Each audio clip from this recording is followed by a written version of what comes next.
9th fail है कि 8th पास है, अब कल्पना करता है कि हम बिहार का मुख्यमंत्री बनेंगे। ऐसे ऐसे लोग को बिहार की जनता बर्दाश्त करेगी? तो प्रशांत किशोर के साथ जब कास्ट ही कोई फैक्टर नहीं है तो दूसरा लोग क्या उनके साथ जाएगा? इसलिए प्रशांत किशोर बिहार में कोई फैक्टर नहीं बन सकता। बेमतलब कोई मुद्दा नहीं है, बिना मुद्दा का राहुल गांधी तेजस्वी साथ चल रहे हैं कि राहुल जी ने जो मुद्दा चुना है कांग्रेस को रसातल में पहुंचा देना, कि लालू की सरकार को खत्म करना जरूरी है।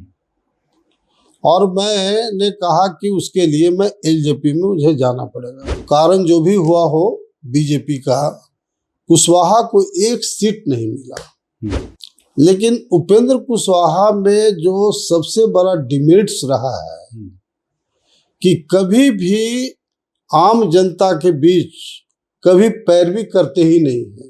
तो नमस्कार मित्रों, वेलकम टू माय शो। आपके साथ मैं हूं शिवपूजन झा और आज हम आप पहुंचे हैं शाहबाद के क्षेत्र में नागमणि जी का इंटरव्यू करने के लिए। आपने हाल ही में भाजपा का दामन फिर से पकड़ा है। एक दौर था, मुझे याद है, जो वाजपेयी जी बहुत आपको प्यार करते थे। एक तरीके से उन्होंने टास्क दे रखा था कि लालू को सत्ता से हटाओ। बहुत बहुत स्वागत करते हैं हम आपका अपने कार्यक्रम में नागमणि जी। और पहला सवाल तो हम आपसे यही करना चाहते हैं कि पिछले चुनाव के नतीजों का अगर हम आकलन करें तो शाहबाद का क्षेत्र, मगध का क्षेत्र, इसको हम कह सकते हैं कि कहीं ना कहीं ये एनडीए के लिए परेशानी का सबब बना था। लेकिन आपके आने के बाद अब ये कयास लगाए जा रहे हैं कि शायद इस क्षेत्र में अब एनडीए मजबूत होगी। क्यों और कैसे? देखिए, पिछले चुनाव में पूरे मगध और शाहबाद प्रमंडल में अपर कास्ट के लोग ने आंख बंद करके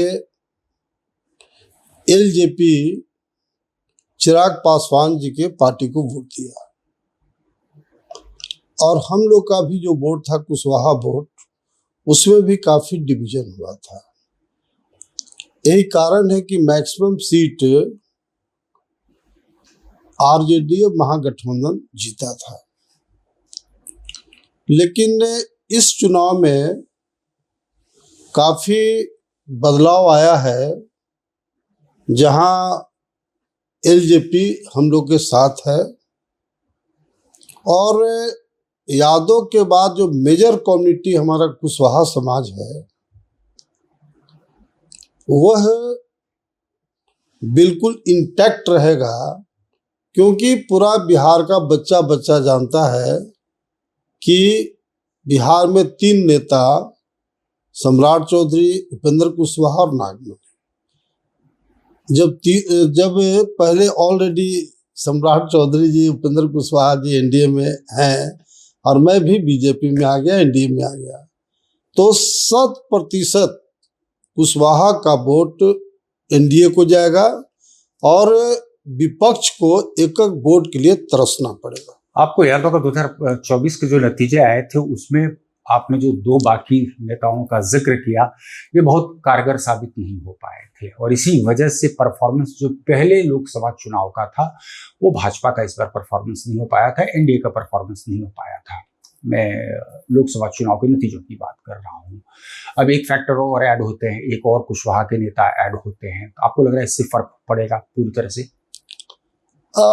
देखिए, ऐसा है कि पिछले बार सम्राट चौधरी एक बहुत उभर करके बिहार के नेता बने हैं, डिप्टी सीएम हैं, उनका परफॉर्मेंस बहुत शानदार है।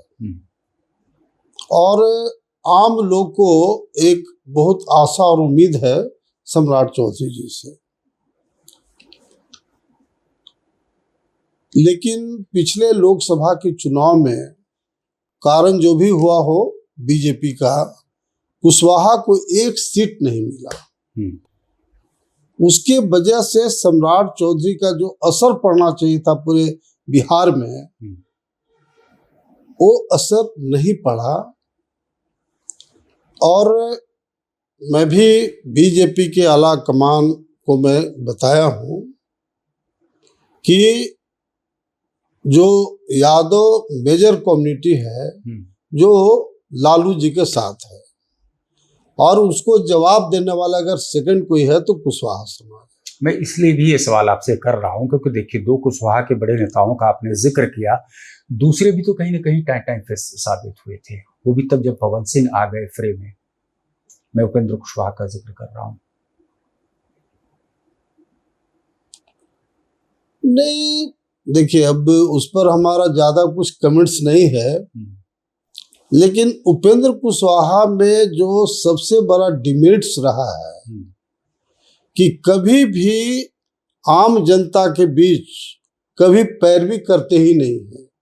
डीएम, एसपी, एसटीओ, डीएसपी, थाना, तो उसके वजह से उनका जो इमेज जिस तरह का होना चाहिए पॉलिटिशियन का, उसमें भारी कमी हुआ है। दूसरा, स्थिर भी तो नहीं रहते हैं, वो भी तो नीतीश कुमार की तरह बार बार करवट बदलते रहते हैं, पलटी मारते रहते हैं।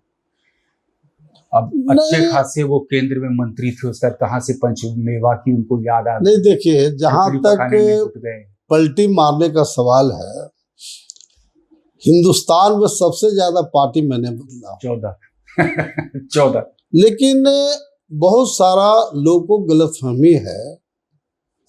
जब मैं अटल जी सरकार में मिनिस्टर था और उसके बाद सरकार खत्म हो गई, तो अटल जी और अडवाणी जी ने मुझे बुला के कहा कि नागमणि जी, लालू की सरकार को खत्म करना जरूरी है। और मैंने कहा कि उसके लिए मैं एलजेपी में मुझे जाना पड़ेगा। क्यों? हमने कहा कि एलजेपी में जाएंगे, बड़े पैमाने पर यादव और मुसलमान को टिकट देंगे और ऑटोमेटिक एनडीए को फायदा होगा। वही चीज हमने किया। तो कोई बीजेपी में मैं जानबूझ करके छोड़ा नहीं था। अच्छा। बल्कि बीजेपी के सुप्रीमो अटल बिहारी वाजपेयी जी और अडवाणी जी के सलाह पर मैं एलजेपी में गया था। इस बार जब आप फिर से बीजेपी में आए हैं, तो आपको लग रहा है एक तरीके से घर वापसी हो गई है आपकी? नहीं, नो डाउट। मैंने इसलिए कहा कि मैं बीजेपी को छोड़ा नहीं था, बल्कि बीजेपी के आला कमान के गाइडलाइन पर मैं दूसरे जगह गया था। और इस बार बीजेपी में आया हूँ, बाय गॉड की कम से कम डेली 500-600 फोन आया और 5-7 दिन लगा, मैंने हजारों फोन मेरे पास आया, मुबारक मुबारक मुबारक। तो नो डाउट कि मास स्केल पर हमारे लोग, हमारे हजारों समर्थक काफी खुश हैं कि नागमणि जी जगह पर, क्योंकि मैं पैरवी बहुत करता हूँ, वर्कर के लिए मैं जान देता हूँ। तो सब लोग को अब विश्वास हो गया कि नागमणि जी मुख्य धारा में आ गए तो मेरा काम ढलड़ से होगा। क्योंकि सबसे ज्यादा पैरवी मैं बिहार में करता हूँ। प्रतिनिधि के लिए तो ये एक तरीके से मुझे लगता है कि अनिवार्य है। अगर आप जनता की सेवा नहीं करेंगे, उनके साथ उठेंगे बैठेंगे नहीं। नीतीश कुमार का सबसे बड़ा यूएसपी तो यही था ना कि जब वो जनता दरबार लगाते थे तो आम लोगों के साथ सीधा डायरेक्ट उनका कनेक्ट था, और तभी शायद इतने लंबे कार्यकाल के लिए वो मुख्यमंत्री रहे। एक सवाल और जहन में आ रहा है कि आपकी पत्नी भी राजनीति में है, कयास ये लगाए जा रहे हैं कि शायद इस बार चुनाव में उतरें, और आपकी भाजपा से जो बातचीत हुई है वो इसी लाइन पे हुई है कि उनको टिकट मिले। देखिए, हमारे लिए टिकट इशू नहीं है। पूरे हिंदुस्तान में चारों सदन का सदस्य, लोकसभा, राज्यसभा, एमएलए, एमएलसी, केंद्रीय मंत्री, बिहार मंत्री, तो मेरे लिए पद कोई माने नहीं है। हाँ, हम लोग बीजेपी में आए हैं तो रिप्रेजेंटेशन तो होना चाहिए, लेकिन मेरा टारगेट एक ही है कि जो मगध और शाहाबाद प्रमंडल पुराना में मैक्सिमम सीट महागठबंधन जीता है, और हमारा लक्ष्य है कि मैं इन तमाम जगहों पर इस तरह का काम करूं, हमारे लोग को एकजुट करें ताकि मैक्सिमम सीट एनडीए जीते, बीजेपी जीते। 2-3 सवाल और है, और अभी मुझे लगता है बहुत समसामयिक है। अभी राहुल गांधी जो है तकरीबन 16 दिनों के बिहार के दौरा पर थे। कई लोग तो ये कहते हैं कि महागठबंधन के जो दूसरे घटक दल हैं वो इस बात से खासा नाराज हैं कि एक एजेंडा लेकर के चले थे तेजस्वी यादव, वो रोजगार सृजन की बात कर रहे थे। वो कहते थे कि टायर्ड चीफ मिनिस्टर और रिटायर्ड अधिकारी वो सरकार चला रहे हैं, और एकाएक राहुल गांधी आते हैं, अपना एजेंडा थोप देते हैं SIR के मुद्दे का, वोट चोर गद्दी छोड़ का नारा देने लगते हैं। आपको क्या लग रहा है कि ये जिस तरीके से राहुल गांधी ने संजीवनी देने की कोशिश की कम से कम कांग्रेस में, महागठबंधन के अंदर क्या होगा इस पर चर्चा हम आगे कर लेंगे, लेकिन इतना तो तय है कि कहीं ना कहीं राहुल गांधी ने जो मृत प्राय पड़ी हुई थी कांग्रेस पार्टी, उसको एक संजीवनी देने का काम किया। कार्यकर्ता काफी जोश में दिख रहे हैं। इसका आप क्या देख रहे हैं, इसका क्या नतीजा? देखिए, मेरा तो मानना है कि राहुल जी ने जो मुद्दा चुना है कांग्रेस को रसातल में पहुंचा देना। आप बताओ हमको कि ये राहुल गांधी और तेजस्वी यादव जी विपक्ष के यहाँ नेता दोनों है देश का, ये लोग बोल रहे हैं कि वोट का चोरी हो रहा है, वोट का लूट हो रहा है। भैया, कहाँ चुनाव हुआ जो वोट का चोरी हो रहा है, लूट हो रहा है? बचपना हरकत है। आप तेजस्वी यादव ने 1 महीना पहले स्टेटमेंट दिया, प्रेस कॉन्फ्रेंस किया कि हमारा वोटर लिस्ट में नाम ही कट गया, जबकि दूसरे दिन प्रेस कॉन्फ्रेंस करके इलेक्शन कमीशन कहा कि आपका 2 जगह नाम है। बताओ, 100% झूठ बात बोलना ये विपक्ष को शोभा देता है? तो ये जो आम जनता का मुद्दा नहीं है। लोग, पूरे बिहार और देश के लोग राहुल गांधी और तेजस्वी यादव पर हंस रहे हैं कि ये कोई मुद्दा नहीं। अब बताइए, ये राहुल जी कह रहे हैं कि संविधान खतरे में है, संविधान को बीजेपी खत्म करना। अरे बचपना वाला बात कर रहे हैं बात। भाई, प्राइम मिनिस्टर का स्टेटमेंट, राष्ट्रपति का स्टेटमेंट आया कि संविधान पर कोई खतरा नहीं, कोई मैटर नहीं है। बेमतलब कोई ये मुद्दा नहीं है। बिना मुद्दा का राहुल गांधी तेजस्वी यादव चल रहे हैं। अभी तो और इस मुद्दे पर उनके समर्थक उनको जननायक तक बना दिए। राहुल गांधी को जननायक कहा जाने लगा। अच्छा, ये बताइए, इतना बड़ा देश है, अगर 1-2% अगर उसको जननायक बना रहा है और 99% लोग उनके खिलाफ है, तो जननायक हो गए। दौर आपने तो देख रखा है जी। जननायक किसको कहते हैं, आपने तो वो दौर देख रखा है। कंपैरेटिव एनालिसिस तो बनता है ना आपकी तरफ से। खैर, चलिए, हम एक चीज और समझना चाहते हैं। इसी बिहार की राजनीति में इन दिनों देख रहे हैं कि प्रशांत किशोर भी बहुत सुर्खियां बटोर रहे हैं, कम से कम सोशल मीडिया पर हर जगह छाए हुए हैं। कोई फैक्टर आपको नजर आते हैं प्रशांत किशोर इस चुनाव में? आप बताइए कि प्रशांत किशोर जी गांधी मैदान में रैली किए और उन्होंने कहा कि 8 लाख आदमी जुटेगा, 2 लाख उन्होंने चेयर लगाया गांधी मैदान में, और मुश्किल से 2000-3000 आदमी आया। 100% फ्लॉप हो गया। उसी दिन पूरे बिहार में मैसेज चला गया आम जनता के बीच कि प्रशांत किशोर कोई फैक्टर हो ही नहीं सकते। उनके यहाँ जितना पॉलिटिकल आदमी गया, चुनाव में तकरीबन 10% का वोट शेयर लेकर के आपने देखा था कि कम से कम 2 ऐसी सीटें हैं जहां पर भी उनकी मौजूदगी या उनके कैंडिडेट की मौजूदगी की वजह से सीधा फायदा एनडीए को हो गया था। कम से कम 2 सीटें। देखिए, ये कैंडिडेट के वजह से वोट मिला है, पार्टी के नाम पर नहीं और इनके नाम पर नहीं मिला। बेला में मुस्लिम में कैंडिडेट था, वहाँ कम से कम 80,000 मुसलमान का वोट था, उसमें 25-30 हजार वोट आया। फिर वहाँ पासवान का भी बहुत अच्छा इमामगंज डुमरिया में था, तो वो वोट आया। लेकिन कोई प्रशांत किशोर के नाम पर, आप बहुत क्लियरली बोल रहे हैं कि देश में अगर कास्ट वाइज देखिएगा तो ब्राह्मण एक ऐसी कम्युनिटी है 99% बीजेपी का कट्टर समर्थक है। तो प्रशांत किशोर के साथ जब कास्ट ही कोई फैक्टर नहीं है तो दूसरा लोग क्या उनके साथ जाएगा? इसलिए प्रशांत किशोर बिहार में कोई फैक्टर नहीं बन सकता। अब इसी को हम लोग दूसरे संदर्भ में लेते हैं।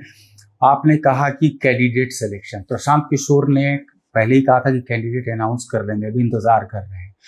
अब आपको लग रहा है कि शायद इंतजार तब तक करेंगे जब तक कि एनडीए के कैंडिडेट्स अनाउंस ना हो जाएं, महागठबंधन के कैंडिडेट अनाउंस ना हो जाएं।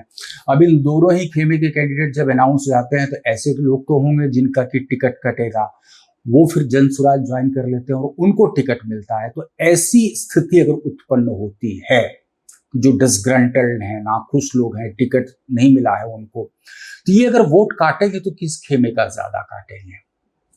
देखिए, मेरा बहुत स्पष्ट मानना है कि चुनाव के टाइम में दल बदल में जो जाते हैं, आम जनता बिल्कुल उसके खिलाफ रहती है, त्रस्त है। यही कारण है कि पिछले बार बहुत लोग दल बदले, इंडिपेंडेंट एक एमएलए बना।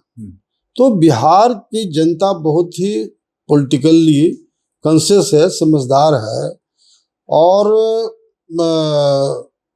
प्रशांत किशोर जी कुछ भी कर लें, एक बार इनका जनरल इमेज खराब हो गया। अब बताइए, अब वो 2-3 बड़े नेता उनके यहाँ गए, देवेंद्र यादव, ऐसे 3-4 लोग एक का स्टेटमेंट अपना मन से नहीं दे सकते, डिक्टेटरशिप अपनाते हैं, बस I am supreme, I am supreme, one man. अभी आरसीपी सिन्हा को लाया है, अब बताओ 5 को कुर्मी का फोटो दिला देगा नीतीश कुमार के रहते। ये पटेल जी को लाए कुर्मी समाज में, 5 को कुर्मी का वोट दिला देगा। तो ऐसे ऐसे शिखंडी लोगों को का जमात प्रशांत किशोर बैठा रहे हैं, उसे क्या मिलने वाला है? इसलिए प्रशांत किशोर कोई फैक्टर बिहार के बन ही नहीं सकते। एक अंतिम सवाल आपसे करना चाहते हैं। आपको लगता है, आप तो राजनीति कई दशकों से देखा है, राजनीति का स्तर अब बहुत नीचा हो गया है। कभी चौकीदार चोर है, मौत का सौदागर, सेना पर सवाल खड़े करना, और अब प्रधानमंत्री की मांग गाली। भाजपा तो आंदोलन भी कर रही है इस पे, पूरे बिहार में आंदोलन 4 तारीख का है। ये आपको लगता है कि राजनीति का स्तर काफी नीचे गिर गया है? नहीं, सिर्फ विपक्ष की जो राजनीति है वो नीचे गया है। आप कहीं भी एनडीए का नेताओं को देख लीजिए, कोई स्टेटमेंट इस टाइप का नहीं है जो स्टैंडर्ड के नीचे जाता हो। लेकिन इन लोग तो एकदम छिछड़ई जो शब्द होता है बिहार में, छिछड़ई पर उतरे हुए हैं राहुल गांधी और तेजस्वी यादव, और मास जनता ये दोनों से नफरत कर रही है। अब बताओ, ये तेजस्वी यादव ये 9th फेल है कि 8th पास है, अब कल्पना करता है कि हम बिहार का मुख्यमंत्री बनेंगे। ऐसे ऐसे लोग को बिहार की जनता बर्दाश्त करेगी? चलिए नागमणि जी, आपने हमसे चर्चा की, बहुत बहुत धन्यवाद आपका। So that's all we have got for you in this particular show. Please keep tuned. Thank you so much.